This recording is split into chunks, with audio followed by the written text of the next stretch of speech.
Est-ce que vous vous souvenez d'ici lundi ? Dans l'épisode 31, Grégory et Kitry nous racontaient comment ils imaginaient et animaient des espaces de travail de dingue à Nantes. Eh bien, aujourd'hui, ils reviennent avec une toute nouvelle offre d'aménagement de bureaux qui s'appelle Canon. Leur idée ? Vous partagez toute leur expérience pour vous aider à réaliser et à opérer votre bureau idéal. Pourquoi ? Parce que tout simplement, ils ont passé plus de 10 ans à réfléchir aux meilleurs espaces de travail et je peux vous dire qu'ils ont eu le temps d'en tester des idées et n'ont gardé que les meilleurs, archi approuvés par toute la communauté d'entrepreneurs qui y travaillent, dont votre fidèle hôte. Et puis avec eux, c'est carré. Pas de mauvaise surprise, leurs experts, comme Claire, imaginent des moodboards, vous proposent des idées d'aménagement qui collent à vos besoins pour vous aider à vous projeter. Pas de galère de suivi de chantier, ils gèrent tout, des plannings au corps de métier. Tout ça dans une ambiance fun parce que il faut quand même le dire, l'équipe est trop sympa. Bref, la confiance est là et vous pouvez vous concentrer sur ce que vous aimez faire le mieux, travailler. Alors si vous êtes intéressé et que vous souhaitez en savoir plus, retrouvez toutes les infos sur leur site hellocanon.fr. Merci ici lundi de soutenir Rayonnante et maintenant, place à l'épisode.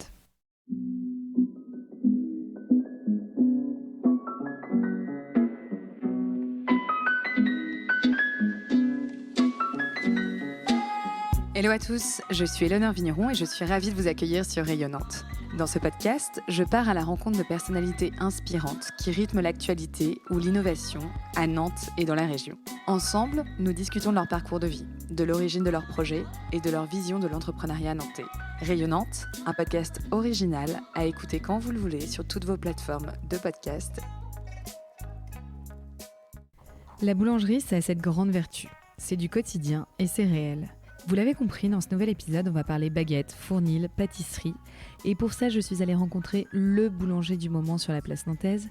J'ai nommé François-Xavier Lotte, le fondateur de Marguerite Boulangerie du coin. Alors salarié chez Danone, il est rattrapé par l'envie d'apprendre un métier manuel.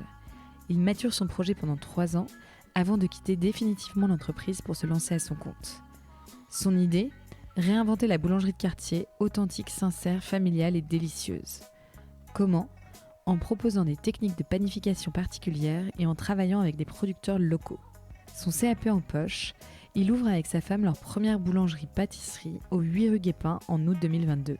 Parce que oui, l'histoire de cette boulangerie, c'est aussi une histoire de couple, embarqués tous les deux dans cette aventure. Avec sincérité, François-Xavier insiste sur le fait qu'il n'aurait rien fait tout seul, jusqu'au nom de sa boutique.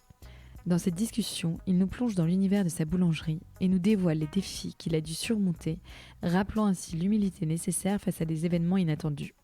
Il nous partage les coulisses de ce métier, du sourcing à la création, et sa vision d'un management de proximité avec ses équipes. Mais il ne s'arrête pas là. Au-delà de son rôle d'entrepreneur boulanger, il jongle aussi avec celui de père à la tête d'une tribu de 4 garçons. Bref, je n'en dis pas plus, je vous laisse écouter notre discussion. On y va ? Vas-y, c'est parti. Allez, c'est parti. Bonjour François-Xavier. Bonjour Éléonore. Bienvenue dans Rayonnante. Merci. Écoute, je suis très heureuse d'enregistrer ton premier podcast ici à Nantes. Déjà, c'est moi qui te remercie parce que, tu le sais, mais je suis un grand fan de ce que tu fais. Je pense que j'ai écouté au moins la moitié des podcasts. Je suis très honoré de me retrouver derrière le micro aujourd'hui. T'es trop sympa, merci. Et alors François-Xavier, tu as 33 ans. Tu as créé ta propre boulangerie que tu as joliment appelée Marguerite. Donc on va en parler. Tu l'as créée en août 2022. Et depuis son ouverture, finalement, elle fait un peu courir les Nantais, amoureux de bon pain. Tu es devenu boulanger et c'est une reconversion, François-Xavier. Et justement, si on revient au tout début à ton enfance, est-ce que le pain, la cuisine de manière générale, avait une place importante dans ton enfance ? Pour être très honnête, moi, j'ai jamais beaucoup cuisiné. Pour autant, la cuisine a toujours fait partie de l'environnement familial. On faisait j'ai une grande famille, donc on faisait des repas très conviviaux, notamment le dimanche. Et donc, j'ai toujours eu des très bons repas. Ma mère cuisine très bien. Et j'ai toujours surtout apprécié ces moments-là. Mais moi, personnellement, non, j'ai jamais été un grand cuisinier. Et je pense que je le serai jamais.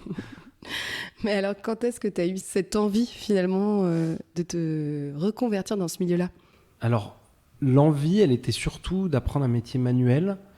Et on y reviendra peut-être plus tard, mais j'ai toujours été proche du milieu de la boulangerie, de par mes expériences professionnelles. Et aussi parce que le pain reste un aliment que j'aime beaucoup, que je consomme beaucoup. et qui m'a beaucoup attiré. Du coup, assez naturellement, je me suis vu faire cette formation de boulanger et je ne me suis pas trompé parce que ça me plaît vraiment, quoi. Et alors, si on reste justement sur ton enfance, est-ce que déjà petit, tu dirais que tu avais envie d'entreprendre ? Alors ça, c'est sûr. Autant j'étais pas prédestiné à être boulanger, autant l'envie d'entreprendre, je pense que je l'ai toujours eu. J'ai toujours été engagé dans beaucoup de choses.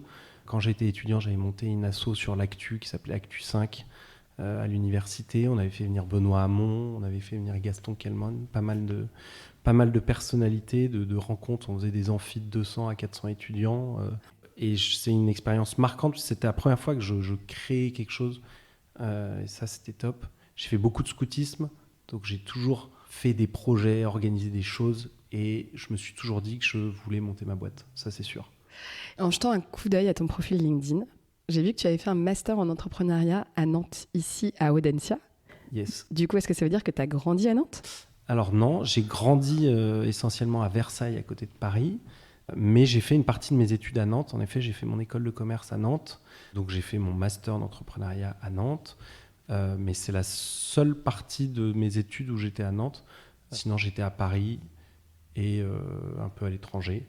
Mais on y reviendra sûrement. J'ai toujours eu une grande affection pour cette ville et je me sens nantais d'adoption, on va dire. Ouais. Et raconte-nous ton parcours.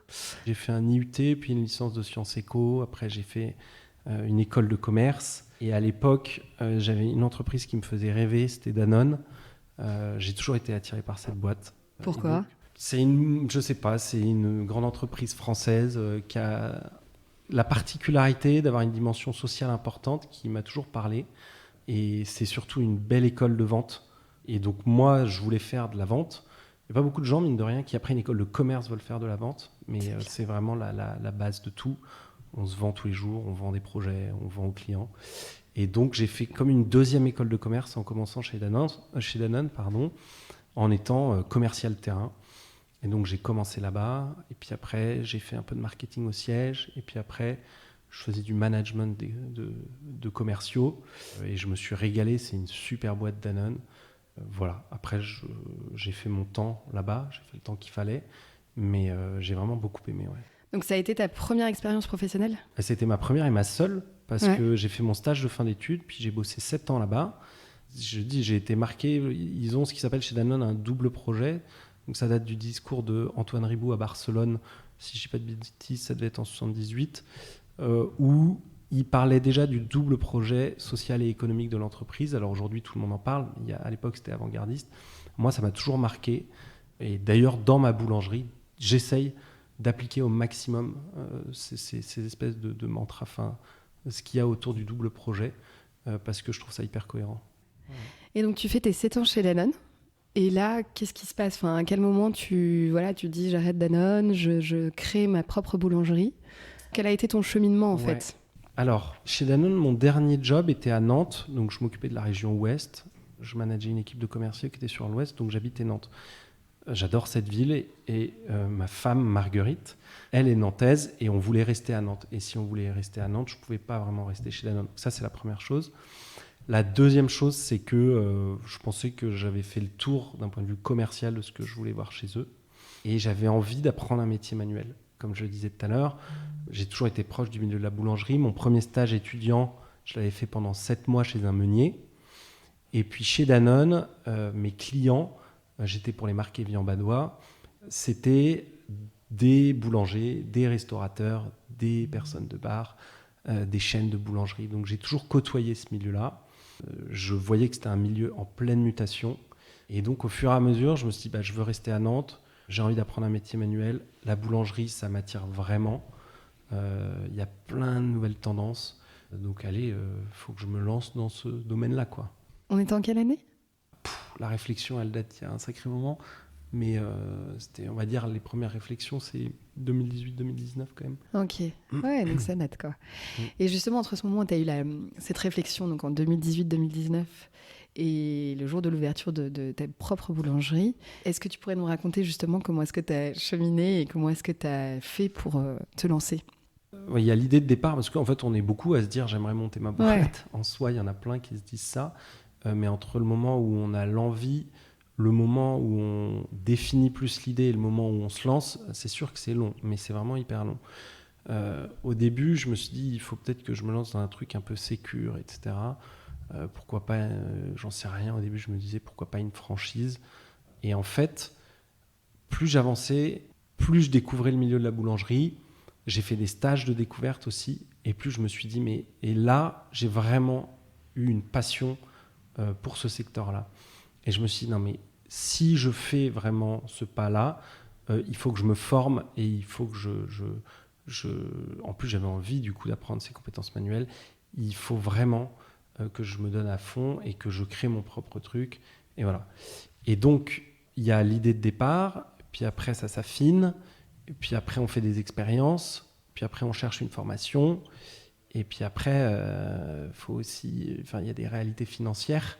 Donc, il faut monter des dossiers pour avoir des subventions. Enfin, on pourra en parler, mais il y a plein de choses qui existent. Et donc, petit à petit, on affine son idée. Et puis, plus ça avance, plus j'avais envie de faire un truc. Les gens en reconversion, ils sont de plus en plus intégrales, en fait. Plus ça avance, plus on a envie de... À la fin, je voulais presque être paysan boulanger, quoi. Sauf qu'en fait, j'ai 4 enfants, j'ai une réalité financière aussi. Et puis, j'avais envie de faire quelque chose que tout le monde peut comprendre et qui est accessible. Donc, au bout de 2-3 ans de maturation du projet, j'ai su que c'était une boulangerie de quartier que je voulais faire, avec des techniques de panification particulières, 100% maison, avec des producteurs locaux, etc. Et donc, au bout d'un moment, on se dit, faut y aller, quoi. Donc, j'ai quitté Danone. Je suis parti à un moment favorable parce qu'il y avait un plan. J'ai fait des expériences avant pour valider des stages en boulangerie. J'ai posé une semaine de vacances à droite à gauche. Pendant que tu travaillais chez Danone ? Je travaillais chez Danone. Ah ouais, c'est courageux. Ouais.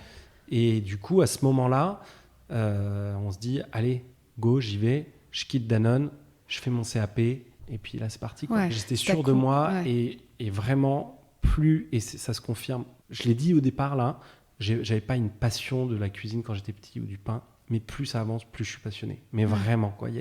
C'est un univers qui est extraordinaire, qui est en pleine mutation, il y a plein d'innovations, on pourra parler du levain, de tout ça plus tard, mais il y a plein de choses. Et moi, en fait, en me lançant, j'ai fait que ouvrir une porte qui fait que j'en découvre tous les jours, j'ai envie d'aller toujours plus loin, quoi. Ouais. Voilà. Tu as commencé un CAP, tu le disais. Ouais. Comment est-ce que tu as fait pour trouver la bonne formation pour toi ? Je me rends pas compte, tu vois ce que c'est. Des CAP pour des gens en reconversion, alors c'est de plus en plus commun, mais il en existe quelques-uns, mais il y en a un, s'il y a des gens qui veulent se lancer, il y a l'INBP à Rouen, il y a l'École internationale de la boulangerie dans les Alpes, et puis se lancer au sud de Nantes depuis un an, un CAP bio et levain qui est à Bousset au sud de Nantes. Moi, comme je disais, j'ai une vie de famille importante, donc je ne pouvais pas non plus partir pendant 6 mois faire une formation ailleurs en France. Donc assez naturellement, je me suis dirigé vers cette formation, cette CAP, qui est un CAP qui s'appelle Bio et Levain, qui forme à la panification au levain et qui permet aussi de faire des stages en entreprise, ou en tout cas une forme d'apprentissage. Ça a duré combien de temps, cette formation ? Cette formation-là, elle a duré 7 mois. Et la formation globale, c'est 1 an, parce qu'au bout d'1 an, on passe son CAP. Et donc moi, j'ai fait 7 mois et de formation et d'apprentissage. À la suite de ça, j'ai complété par des expériences dans différentes maisons. Et après, j'ai passé mon CAP. Et une fois que tu as terminé, donc tu as passé ton CAP, tu as été diplômé. Ouais. Quelles ont été ensuite les étapes, par lesquelles tu es passé pour ouvrir Marguerite ? Alors, pendant que je faisais mon CAP, j'affinais aussi ce que je voulais faire, que ce soit en termes de produits, que ce soit en termes de concept, que ce soit en termes d'emplacement. Donc, je savais que je voulais une boulangerie en centre-ville, plutôt boulangerie de quartier.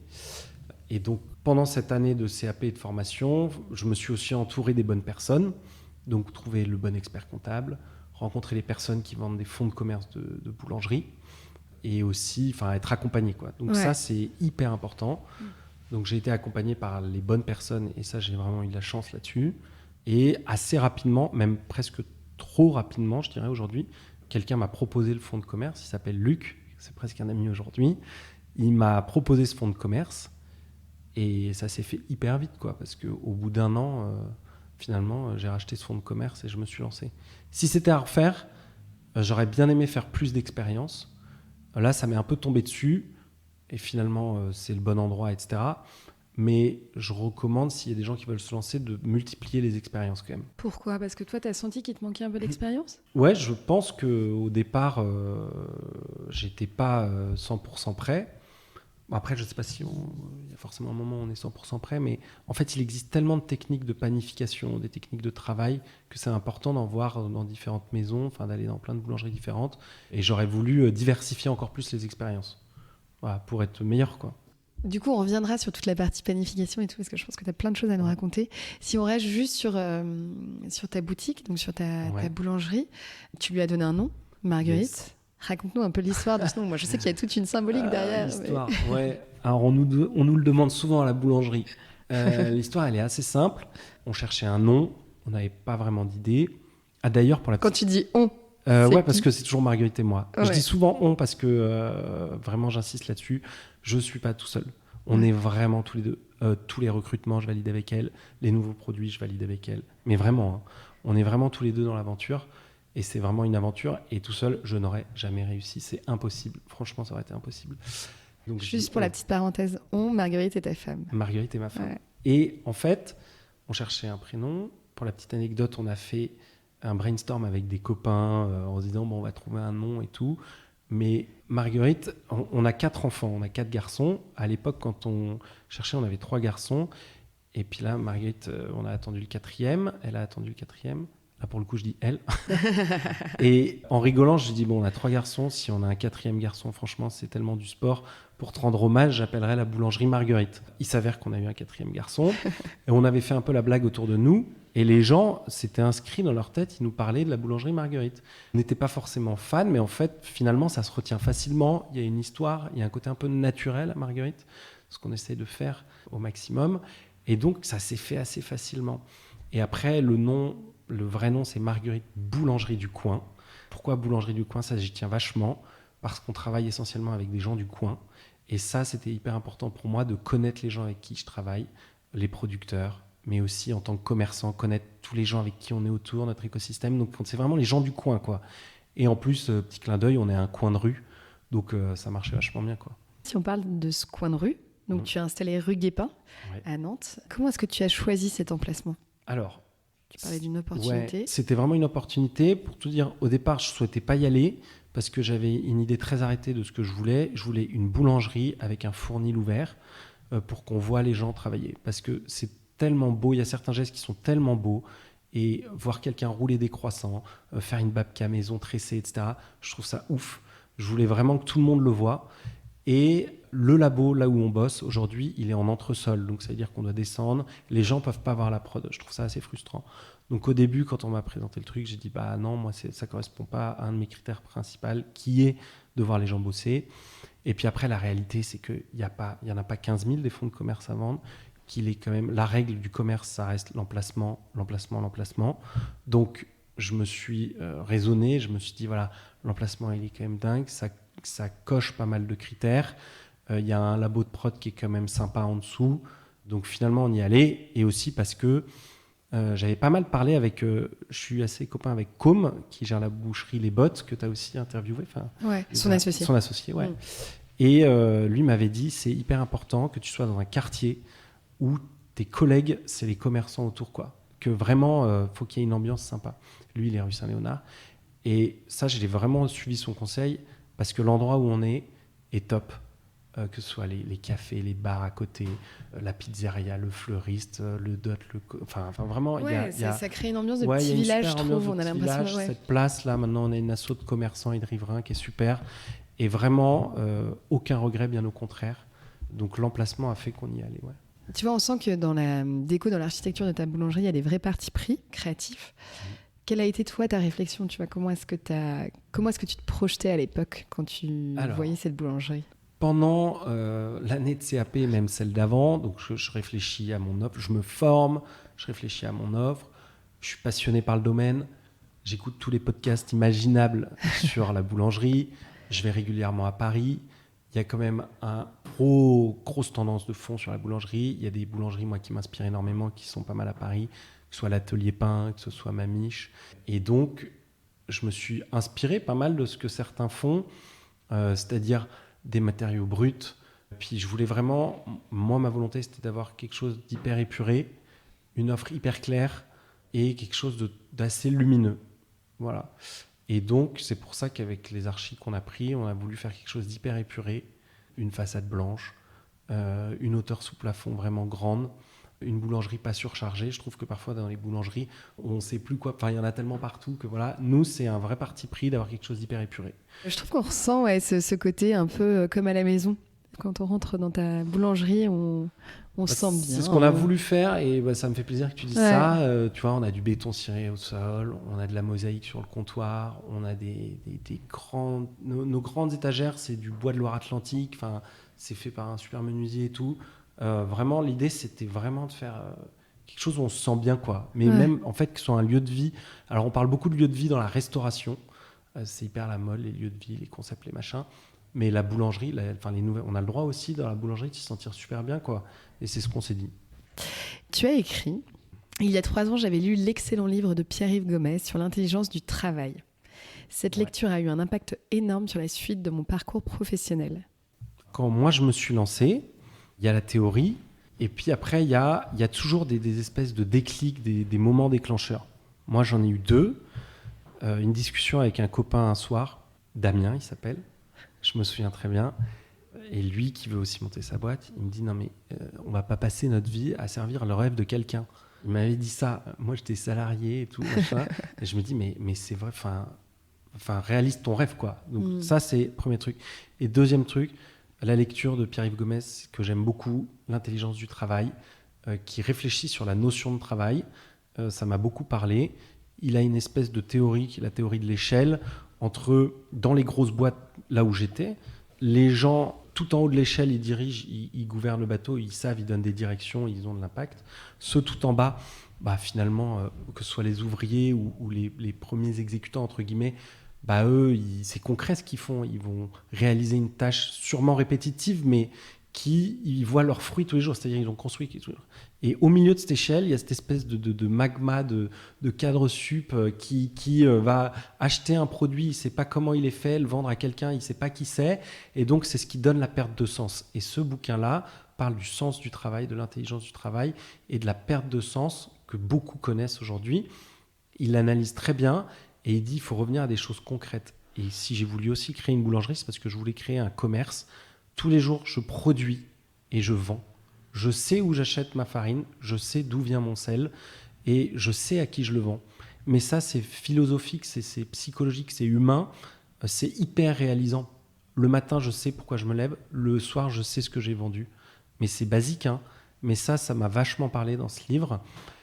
J'adore ce genre de réflexion. Ouais, c'est vraiment passionnant. Ouais, c'est hyper intéressant. Et je me demandais, tu dois forcément avoir des petits coups durs ou des jours sans. Tu te remémores à ce moment-là, c'est cette philosophie, cette approche, ou est-ce que c'est un mantra au quotidien ? Ouais, c'est réaliser une action concrète dont on voit le fruit au quotidien. Je crois que c'est un truc qui est inscrit dans le cœur de l'homme. Et je crois que franchement, je me le dis tous les jours. Quand je fais un rabat sur une pâte, quand je façonne, etc. C'est concret. Demain, il va au four. On sort, on l'a vendu. Enfin, c'est top. La boulangerie, ça a cette grande vertu-là, c'est que c'est du quotidien et c'est réel, quoi. Tu penses que c'est pour ça qu'il y a plein de reconversions dans le milieu de la boulangerie ? Je pense que c'est pour ça qu'il y a beaucoup de reconversions. Je pense qu'il y a un effet de mode sur les métiers manuels. Je pense que les gens veulent voir le fruit de leur action, le fruit de leur travail. Ils ont raison. Pour autant, il ne faut pas se tromper. C'est-à-dire qu'on ne s'invente pas manuel non plus. D'accord ? Moi, je dis qu'il faut faire attention parce que, je ne sais pas, on a fait des grandes études. Quelqu'un qui a fait des années d'études, qui reste un intellectuel, mais qui a une envie manuelle, il peut aller voir si c'est fait pour lui. Mais on ne se force pas non plus, quoi. Il y a des gens, ça dépend comment est fait aussi chaque personne. Moi, ça me parle beaucoup, mais je dis quand même qu'il faut faire attention. Je ne suis pas sûr que ce soit fait pour tout le monde. Et d'ailleurs, aujourd'hui, est-ce que tu te définis plus comme un boulanger ou comme un entrepreneur ? On va dire qu'au début du projet, je me définissais comme un entrepreneur. Mes qualités premières, c'est plutôt lancer, embarquer, créer un projet. Mais j'aime de plus en plus le produit. Je me sens de plus en plus artisan boulanger. Voilà. Je dirais artisan entrepreneur. Et si on revient là en août 2022, quand tu as ouvert ta boulangerie, est-ce que tu te souviens de ce que tu avais ressenti ce premier jour, le jour de l'ouverture de la boulangerie? Non, mais le premier jour d'ouverture, il est collector. Mais vraiment, il est genre hors norme, le truc. On a tout eu. On a eu un orage, on a les plombs qui ont sauté, on a les TPE qui ont lâché, on a la trancheuse qui a cassé, on a eu la démission d'un boulanger, mais je m'en souviendrai toute ma vie. C'était que du stress, quoi. Franchement, c'était terrible. Ouais, horrible. Comment t'as fait pour gérer ça? Je sais pas, c'est à l'énergie, quoi. De toute façon, les premiers mois, moi, j'étais porté par un truc qui me dépassait, mais c'était... D'ailleurs, quand j'y repense, c'était n'importe quoi. J'ai perdu 13 kilos en un mois et demi. Je travaillais 110 heures par semaine. Ouais, c'était vraiment énorme, quoi. Ouais. Et alors, ce qui est ouf, c'est qu'on a beau te dire, tu vas voir, c'est chaud le départ. C'est un peu comme un enfant. Tu vois, tu as ton premier enfant. On te dit, attention, on dort bien, tu vas plus dormir. Et on a beau te le dire 10 fois, tant que tu l'as pas vécu, tu sais pas. À la boulange, c'est un peu pareil. On dit, bah, tu vas voir, le personnel, machin. Elle dit, ah non, mais moi, mes équipes, c'est bon et tout. Et puis forcément, une démission le premier jour, un arrêt le deuxième jour, des trucs qui fonctionnent plus. Et donc après, tu es sous l'eau, quoi. Et j'ai été sous l'eau, mais quand je dis sous l'eau, c'est 110 heures semaine. 110 heures, ça veut dire travailler 6 jours sur 7 à 18 heures par jour pendant 5 mois, quoi. Parce que, attends, au début, donc, toi, tu travaillais en tant que boulanger. Tu avais en même temps un apprenti avec toi? Vous étiez combien au début dans la boulangerie? Alors, au début, quand tu reprends un fonds de commerce, tu reprends aussi les gens qui travaillent dans ce fonds de commerce. Ouais. Donc, moi, au début, j'ai repris, il y avait une pâtissière qui finalement est partie, donc j'en ai recruté une autre. J'avais 2 boulangers, mais sur les 2 boulangers, il y en a un qui est parti au bout de 10 jours, enfin qui a démissionné le lendemain, le jour même. Donc après, il est parti. Donc on s'est retrouvé à 2 boulangers, une pâtissière, et j'avais 3 personnes en vente. Et j'ai un apprenti qui est arrivé en boulangerie en septembre. Voilà. D'accord. Donc ce qui fait que c'était très compliqué, c'est qu'il nous manquait du monde, on n'était pas organisé. Et puis on a eu du monde assez rapidement, donc on a été assez vite débordés, donc les journées étaient énormes. Et du coup, pour revenir par rapport au premier jour justement de la boulangerie et tout ce que tu nous racontais par rapport à ça, en fait, à aucun moment tu as pu envisager de fermer la boulangerie en te disant stop, je remets tout d'équerre et puis après on réouvre, parce qu'en fait tu avais du personnel, tu avais... Oui, puis tu as des salaires à payer, et puis tu es dans ton truc, quoi. Enfin, tu dors 5 heures par nuit, tu manges plus. T'es dedans, en fait. Tu peux pas t'arrêter. C'est bon, c'est lancé, c'est parti, quoi. Et puis, ça fait 4 ans que t'en parles. Enfin, tu vois, go, quoi. Quoi qu'il arrive, de toute façon, il faut produire pour demain. Ouais. Ah, c'est ouf. Quand est-ce que t'as le sentiment d'avoir un peu sorti la tête de l'eau, tu vois, d'être un peu... d'avoir trouvé une vitesse de croisière, entre guillemets, et être plus serein et peut-être moins dans le jus? T'as eu un moment clé? Ouais, février-mars dernier. Ok. C'était mieux, notamment parce que les fêtes étaient passées et la galette des rois, qui est quand même le plus gros mois de l'année, était passée. Et puis, j'avais recruté un boulanger, un tourier, et puis après, j'ai recruté une autre personne en pâtisserie. Enfin, en fait, c'est les recrutements qu'on fait qu'on a commencé à souffler. Ça m'a permis de sortir la tête de l'eau, de mieux organiser la production. Voilà, donc là, ça allait un peu mieux. Après, je te rassure, il y a cette semaine, c'est très compliqué, par exemple. C'est pas parce que t'es bien staffé un moment que c'est tout le temps comme ça. Il y a toujours des moments un peu de rush, de toute façon. On va s'intéresser un peu à ton travail, justement, au pain. Déjà, je voulais savoir, est-ce qu'il y a un geste que tu aimes faire et refaire? Il y a 2 gestes que j'aime beaucoup faire, même si je les fais de moins en moins, parce qu'aujourd'hui, on est nombreux, on est staffé, et je suis moins en prod qu'avant. Mais les 2 gestes que j'adore faire, le geste que je pense que je me lasserai jamais, c'est de rouler un croissant. Moi, j'adore la viennoiserie. Rouler un croissant, je trouve ça ouf. Voilà. Et deuxièmement, j'aime beaucoup faire les rabats de pâte. En fait, quand tu sors une pâte, après tu vas la laisser un peu pointer, puis en fonction du type de pâte, tu vas faire un rabat. Donc, c'est-à-dire que tu vas lui redonner de la force. Tu la prends dans le bac et tu lui fais faire un tour. Je sais pas, c'est un geste que j'aime beaucoup faire. Ouais. Tu aimes manger tes produits? Ça, c'est la grande légende. Tous mes copains me disent, tu dois te gaver, ça doit être génial et tout. Mais en fait, je mange quasiment jamais rien. En fait, parce qu'on est dedans, parce qu'en fait, on bosse et que en fait, quand tu bosses dans un environnement avec de la bouffe, bah, en fait, tu n'en manges pas tant que ça. Allez, franchement, je mange un financier tous les matins, une petite bouchée. Ça, c'est trop bon, j'aime bien. Mais sinon, je mange quasiment jamais un croissant ou un pain au chocolat le matin. Enfin, je suis dans mon truc. Ouais. Et puis tout ce qui est sucré, on s'en lasse un peu quand même. Alors que le pain, on s'en lasse jamais. Mais vraiment, ça, moi, je trouve ça dingue. Je pourrais manger du pain tout le temps. Je serais jamais lassé. Je trouve que le sucré, au bout d'un moment... Il y a un produit que tu préfères parmi les autres? Moi, j'ai un gros faible pour la brioche feuilletée. J'aime bien le beurre. La brioche feuilletée, c'est du beurre avec du beurre. Donc moi, j'aime beaucoup ça, ouais. On en parlait, tu as su réinventer voilà, cette boulangerie de quartier qui est authentique, qui est sincère, qui est familiale et qui est surtout très bonne, franchement. Merci. Parle-nous un peu de tes produits qui sont bons, qui sont originaux. Qu'est-ce qu'on va trouver dans ta boulangerie? Alors, ce qu'on va trouver, la première chose, et ce pourquoi la plupart des gens viennent, c'est qu'on fait du pain bio au levain. Ça veut dire quoi? Ça veut dire que nos farines sont bio, elles sont françaises, elles sont écrasées sur meule de pierre à un moulin qui est à Bousset. On travaille avec 2 meuniers, un qui est là et un paysan meunier qui est à Missillac. Et déjà, écrasé sur meule de pierre, ça apporte des qualités particulières à la farine, ça boit plus d'eau. Voilà. Parce que par rapport à du cylindre, on garde un peu plus d'écorce du blé et donc on va pouvoir hydrater plus fort. Donc déjà, on est sur des farines bio françaises et on travaille au levain. Alors le levain, pour ceux qui ne connaissent pas, c'est un ferment naturel qu'on cultive nous-mêmes.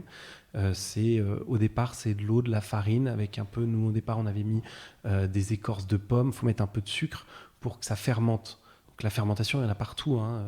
Dans la bière, il y a de la fermentation, etc. Et donc nous, on travaille au levain. Donc ça va apporter une meilleure conservation au pain. Ça va apporter une croûte un peu plus puissante et ça va amener surtout une meilleure digestion. Ça, c'est la première chose, pain bio au levain. La deuxième chose importante, c'est on a beaucoup de spécialités autour de la viennoiserie. Donc les gens viennent chez nous pour la viennoiserie, et notamment la babka, qui est notre produit phare. Aujourd'hui, c'est le produit qu'on vend le plus. La babka, c'est quoi? C'est une brioche tressée qui vient de Pologne. Babka, ça veut dire grand-mère en polonais. Donc les grands-mères aux fêtes de famille faisaient des grands cakes tressés. Et moi, j'ai mis au point une recette. C'est peut-être le truc que j'ai le plus bossé quand tu demandais ce que j'ai fait avant l'ouverture. Pendant 6 mois, trouver une recette de babka individuelle. Il y a plein de choses à savoir pour faire une bonne babka. Et donc, on a beaucoup de gens qui viennent pour ça. Cette babka, on l'a déclinée en différentes saveurs. Et les gens viennent pour ça. Troisième point, les producteurs locaux. Tout notre snacking est fait quasiment avec des producteurs du coin. On va chercher notre jambon chez les Bottes. On est livré par une ferme sur notre tome, sur notre fromage frais. On est livré en direct sur les œufs. Voilà. Donc, le snacking, le beurre, c'est la laiterie de Montaigu, etc. Voilà. Et le dernier point, j'insiste là-dessus parce que je ne croyais pas qu'il y avait vraiment de la place pour la pâtisserie, vraiment, là où on était. Mais finalement, c'est le segment qui progresse le plus chez nous. Déjà parce que j'ai une excellente chef pâtissière. Et ensuite parce que mon intuition, c'était de faire que des basiques bien exécutés. Voilà. Des basiques bien exécutés, 100% maison. Et donc, les gens viennent de plus en plus pour la pâtisserie. Et ça, c'est une vraie fierté aujourd'hui parce que je ne pensais pas qu'on arriverait autant. Et ça, c'est vraiment chouette. Excuse-moi, je reviens sur la babka. Ce parti pris d'avoir mis toute ton énergie à créer une babka. Pour toi, comment est-ce que tu as pris cette décision? Est-ce que c'est parce que tu as senti qu'il y avait une opportunité à aller travailler ce produit parce que tu savais que c'était une tendance de fond, une tendance de marché, ou est-ce que ça a été une intuition? Alors, les deux, il y a une tendance... la tendance, malheureusement, c'est souvent comme ça. Ici, ça se fait à Paris. Et il y a quand même une grosse tendance sur la babka à Paris depuis un moment, avec une enseigne très connue qui fait un travail incroyable qui s'appelle Babkazana. Ils font une babka délicieuse. Et les fois où je l'ai goûté, je me suis dit, mais ce produit, c'est dingue. Et puis l'intuition qu'il y avait vraiment une place à cet endroit-là, dans une boulangerie de quartier, où on est à pied, où on va faire du shopping. L'emplacement que je voulais, même si je ne savais pas que c'était celui-là au départ, dans le centre-ville, une gourmandise à base de brioche, je suis sûr que ça marcherait. Et puis c'est un produit qui est déclinable, c'est toujours sympa. Là, par exemple, pendant la saison, on a fait une babka muroise, je fais un petit coup de pub pour Muroise et compagnie, qui est une PME à Valette avec qui on bosse. J'adore ces 2 filles qui tiennent cette boîte. Elles cultivent leur muroise, c'est comme une grosse framboise avec un cœur blanc. Nous, on la retravaille, on en fait un confit et on a fait une babka muroise pistache. Et donc, ça, la babka, elle est déclinable et puis c'est bon, quoi. Donc moi j'ai eu l'intuition qu'il y avait quelque chose qu'on pouvait faire là-dessus et là-dessus on s'est pas trompé. Ouais, tu t'es pas trompé et c'est devenu un peu votre produit signature, quoi. Ouais. Et typiquement, quelqu'un qui se lancerait dans la boulangerie, tu lui conseillerais d'avoir un produit phare comme ça? Oui, mais pas un produit unique. Je sais pas si le problème des boutiques à produits uniques, c'est que c'est souvent sur une tendance qui passe, mais d'avoir un produit signature ou phare qui fait qu'il y a des gens qui viennent que pour ça. C'est top. Nous, on a quand même des gens, enfin on est en rupture quasiment tous les jours à 15h encore, hein. On n'arrive pas à produire assez, et ça c'est une capacité de prod qu'on peut pas toujours avoir. Mais le nombre de gens qui viennent par jour et qui disent bonjour, j'ai acheté une babka, je suis désolé, on n'en a pas, ils prennent pas autre chose. Ils s'en vont. Ouais.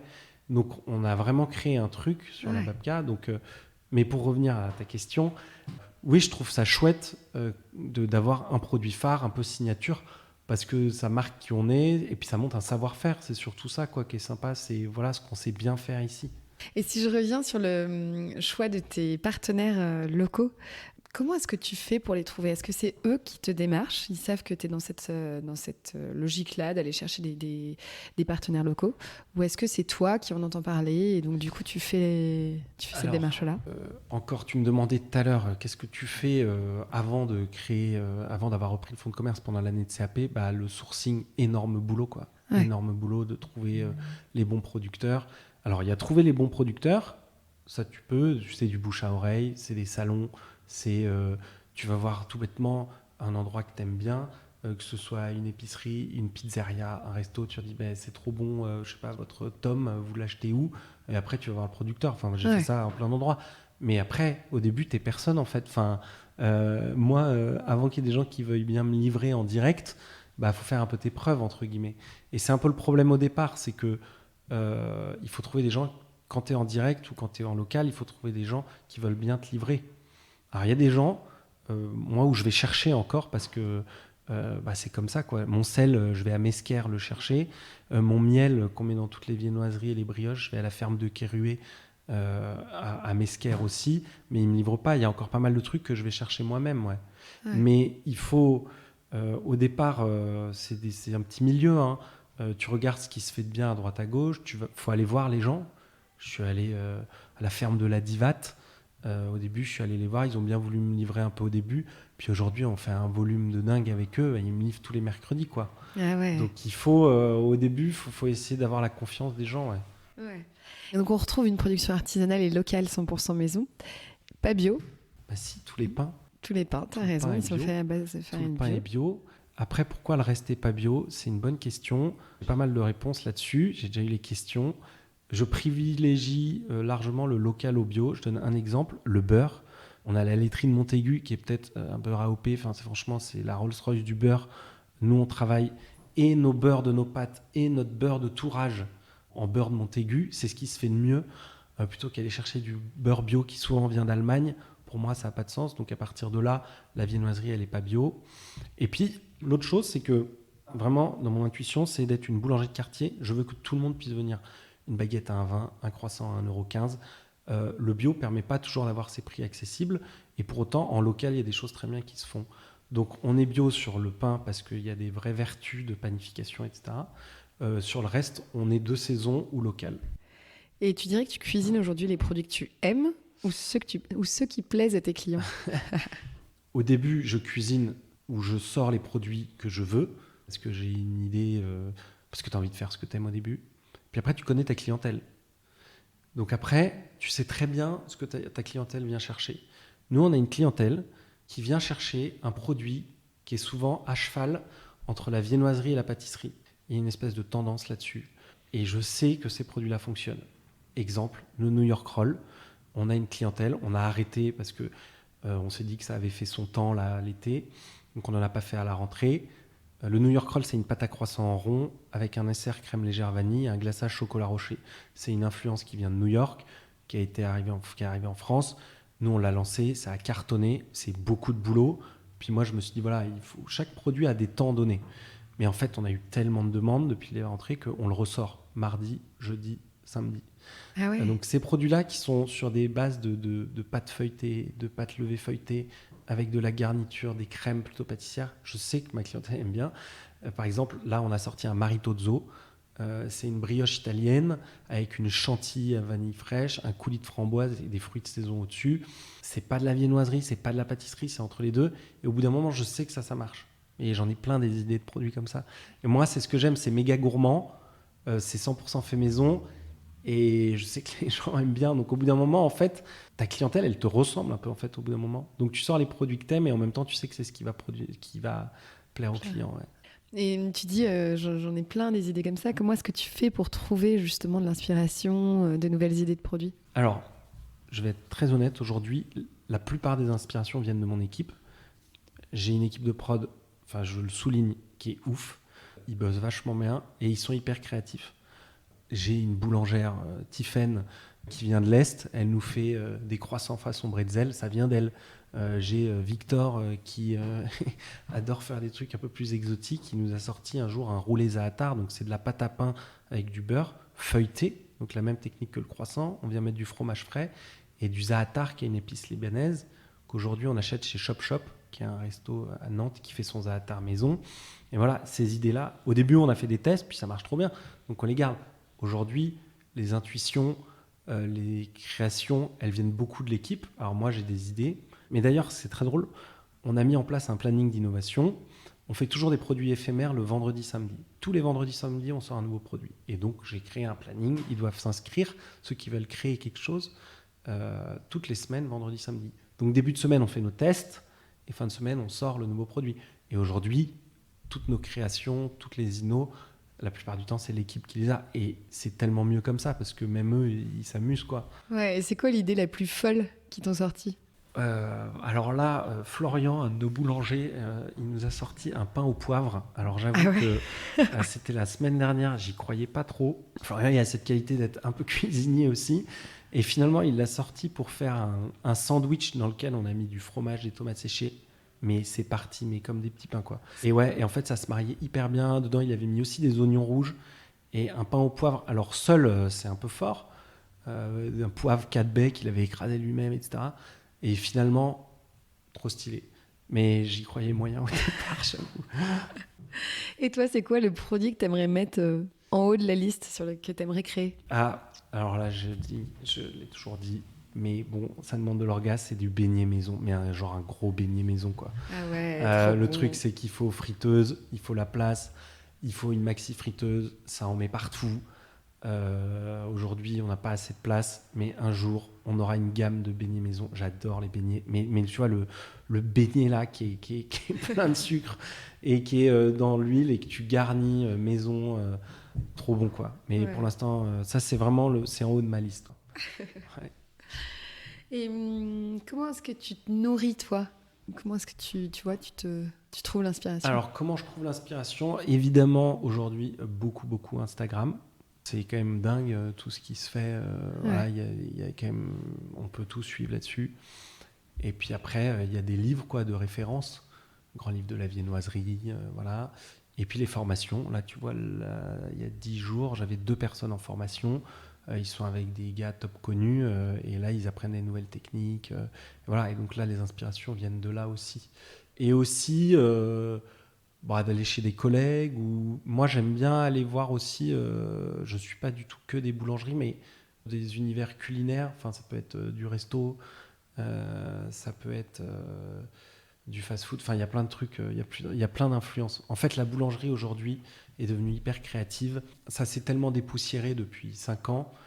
C'est devenu des lieux de vie et c'est devenu beaucoup plus que de la boulangerie. Enfin, aujourd'hui, le snacking dans les boulangeries, la plupart du temps, c'est quasiment des cuisiniers, quoi. Enfin, dans les très bonnes boulangeries. Donc là, nous, on cuit notre viande. Enfin, par exemple, aujourd'hui, notre complet poulet, c'est genre méga basique, mais nous, on achète du poulet français qu'on cuit, qu'on découpe, quoi. Donc, de l'influence aussi de restaurateurs, quoi. Ouais. Et donc, attends, tu parlais de ton équipe. Vous êtes combien aujourd'hui dans la boulangerie ? Aujourd'hui, en tout, on est 13. Avec les 2 apprentis qu'on a, on est 13 et il y a bien du travail pour 13, ouais. Tu parlais du double projet économique et social de Danone. J'ai l'impression que c'est un sujet qui te tient à cœur, de ce que je ressens. Comment est-ce que tu fais, toi, pour, au quotidien, l'insuffler auprès de tes équipes ? Excellent sujet, parce que c'est vrai que chez Danone, j'ai été vraiment marqué par ça, et c'est quelque chose qui est hyper puissant dans cette entreprise. moi, ça m'a beaucoup touché. Et en plus, j'aime cette dimension entrepreneur un peu sociale, tu vois.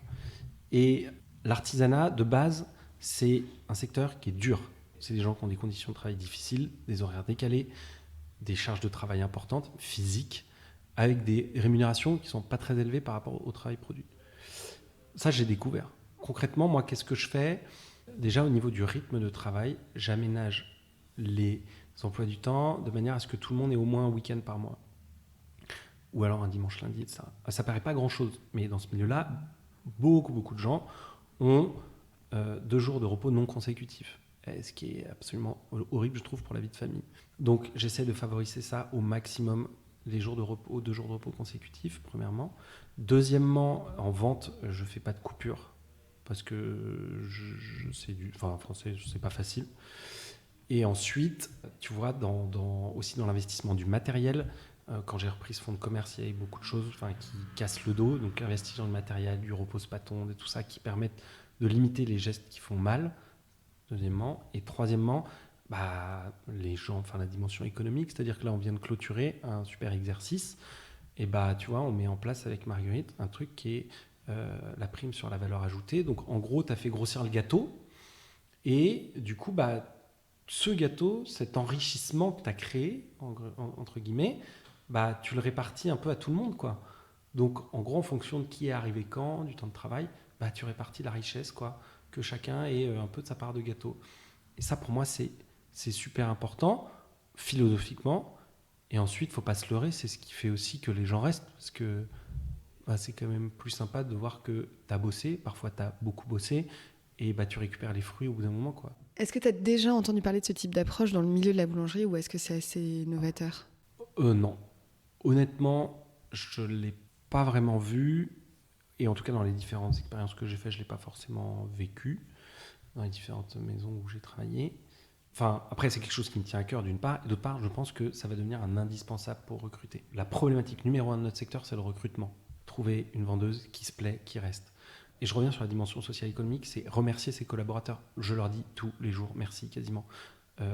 Mais je sais pas, c'est indispensable, quoi, tu vois. Et du coup, je pense que ça va devenir indispensable. Nous, on a la chance de réussir à recruter, mais aussi parce qu'il y a cette dimension-là, j'en suis sûr que ça joue. Et je pense que tout le monde va être amené vers ça dans la boulangerie et que les boulangeries, entre guillemets, un peu à l'ancienne, après c'est compliqué de leur en vouloir, ils ont toujours connu ça. Donc tu répliques ce que tu as connu, quoi. Mais il y a dans l'artisanat un volet social qui doit évoluer et qui va évoluer, c'est certain. Parce que sinon, on n'arrivera pas à recruter. Là, dans 5 ans, comment est-ce que tu vois l'avenir de Marguerite Boulangerie du coin ? Ce que je disais à mon équipe, là, en rentrant des vacances, j'ai dit, je pense qu'on est une très bonne boulangerie, un peu comme dans le sport de haut niveau, tu vois, t'es un très bon sportif. Comment tu deviens un sportif de classe internationale, quoi ? Comment tu deviens une boulangerie de référence ? Comment en fait ? Premier truc, c'est la régularité. Et moi, c'est ce que j'ai appris dans le métier.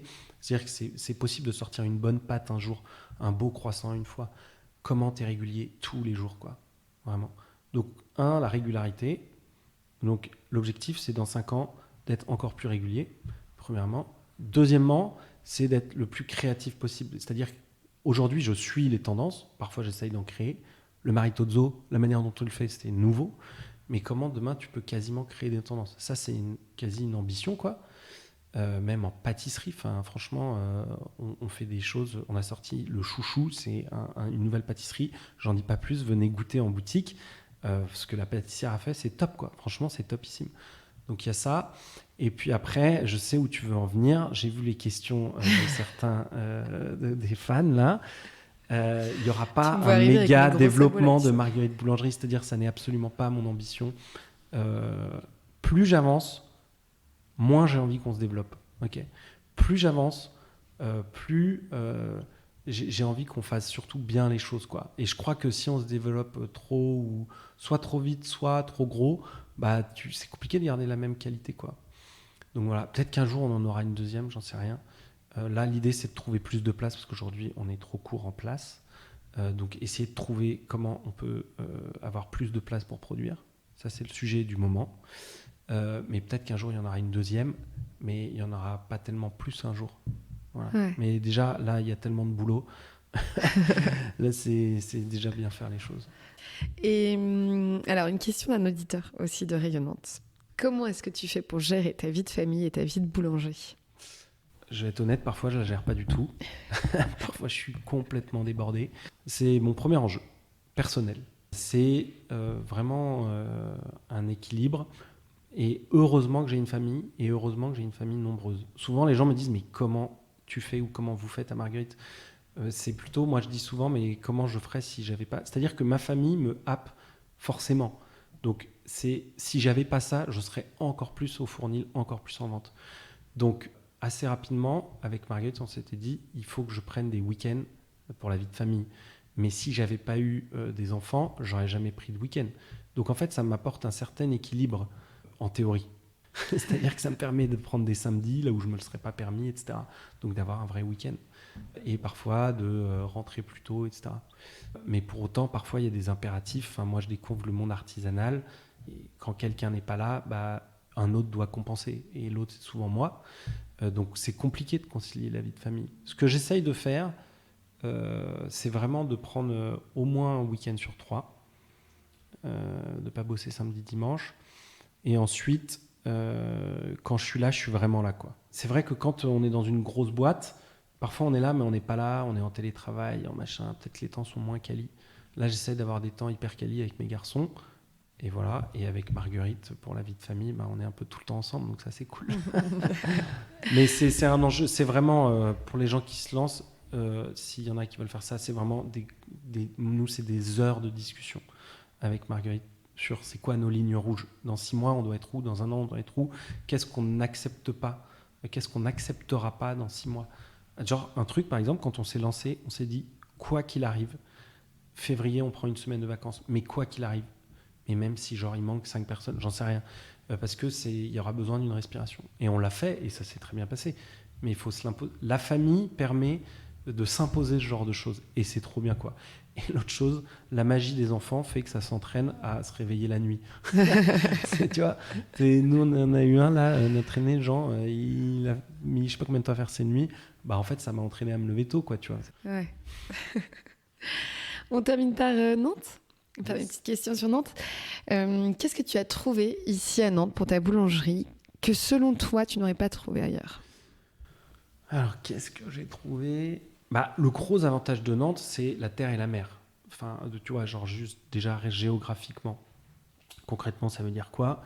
Y a une tradition de maraîchage qui est quand même très importante. Je sais rien, on a la mâche nantaise, on a la carotte nantaise. Donc déjà, tu as un territoire qui permet d'avoir déjà du légume, enfin plein de choses intéressantes. Et puis, tu as la mer.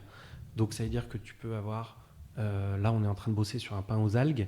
Enfin, je sais pas, tu es dans une autre ville de France, tu peux peut-être pas faire ça. Donc je trouve déjà, géographiquement, il y a la mer, la terre, donc ça c'est top. Et ensuite, il y a quand même un dynamisme, enfin, franchement, toi tu le vois encore plus que moi je me rends moins compte, mais notamment en t'écoutant, quand je vois le panel de personnes que tu interroges, mais c'est quand même ouf ce qui se passe dans cette ville depuis quelques années, quoi. Soit culturellement, mais moi je vais plutôt parler de la partie... culinairement, il y a quand même plein d'initiatives. T'as plein de belles choses qui se font, t'as plein d'initiatives. Ça va du torréfacteur local, Sim, avec qui on bosse, en passant par la boucherie Les Bottes dont je parlais tout à l'heure. T'as quand même une nouvelle génération aussi dans le maraîchage. T'as plein de belles choses qui se font. Ça, c'est vraiment cool. Et à titre perso, qu'est-ce que toi tu apprécies dans cette ville ? Qu'est-ce que j'apprécie dans cette ville ? Je peux faire une réponse genre méga terre à terre. Genre, je suis un gros fan du FC Nantes. Mais vraiment, je te jure, c'est vrai. Déjà, je suis content. Donc déjà, je peux aller à la Beaujoire de temps en temps. Voilà. Ça, c'est bien terre à terre, tu vois.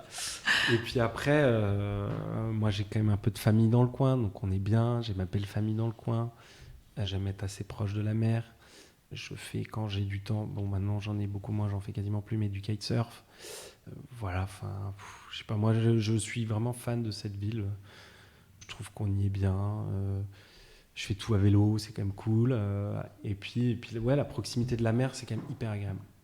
Et est-ce que tu aurais des bonnes adresses à partager aux éditeurs de Rayonnante ? De culinaire ou tout ? Ou tout. Alors, gros coup de cœur pour Ici, le restaurant Ici. Je t'en parlais tout Ouais, tu m'en parlais tout à l'heure. J'ai trouvé ça vachement sympa. Après, je sors tellement moins qu'avant. Ma vie a quand même beaucoup changé. Mais ici, bon crush. Je le redis, mais ce que fait les bottes, franchement, dès qu'on va acheter une viande là-bas, c'est ouf. Voilà. Qu'est-ce qu'on a fait de sympa ? Ouais, l'Erdre. Alors là, moi, j'ai découvert l'Erdre via des copains qui ont un bateau. On a fait quelques sorties, apéro sur... Non, mais l'Erdre, tu prends un bateau, même tu peux louer avec rayon vert et tout. En 10 minutes, t'es là, t'as des gens qui pêchent et tout, c'est trop cool. Donc franchement, l'Erdre découverte, alors c'est pas une adresse ou quoi, mais c'est quand même super agréable, l'Erdre. Voilà. Merci François-Xavier pour c'est moi vraiment un grand merci, temps. Éléonore. Grand merci à toi aussi, c'était très intéressant. À bientôt. À bientôt. Bravo à toi, cher auditeur, qui est allé au bout de cet épisode.